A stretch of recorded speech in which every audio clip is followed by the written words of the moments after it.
భూతం గత పాలకులదేనని మా మీద నెట్టేసేటువంటి కార్యక్రమాలు చేస్తున్నారే తప్ప మీరు అసలు ఏం చేశారు?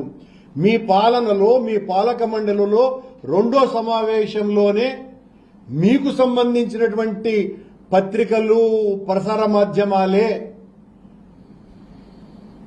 చైర్మన్ పూర్తిగా నామకా వాస్తే అయిపోయినాడు అని వాళ్లే రాసినారు, వాళ్లే మాట్లాడినారు.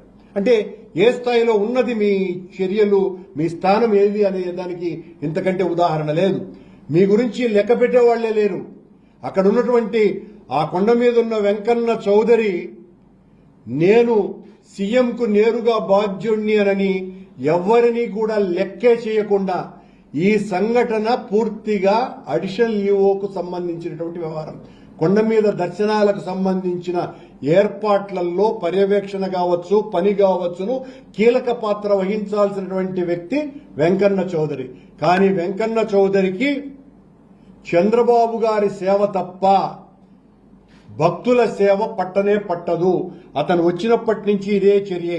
ఈయన ప్రతిపక్షాలకు సంబంధించినటువంటి వాళ్ళకందరికీ కూడా ఏ రకమైనటువంటి ప్రాధాన్యత ఇవ్వకుండా ప్రభుత్వంలో ఉన్నటువంటి వాళ్లకు ఊడిగం చేస్తూ ఒకసారి వెలికి తీయాలా.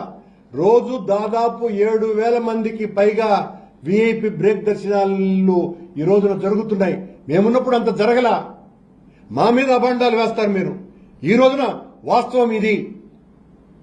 మీకు కావలసినటువంటి వాళ్లకంతా కూడా రాచ మర్యాదలు చేస్తున్నాడు ఈ వెంకన్న చౌదరి. ఈ వెంకన్న చౌదరి పూర్తిగా బాధ్యత వహించాలా. చంద్రబాబు గారి సేవలో నిమగ్నమైనటువంటి వెంకన్న చౌదరిని, ఆయన మీద అజమాయిషీ చేయలేనటువంటి స్థితిలో ఉన్నటువంటి ఈఓ శ్యామలరావు గారికి కూడా దీనికి బాధ్యత వహించాల్సినటువంటి అవసరం ఉన్నది.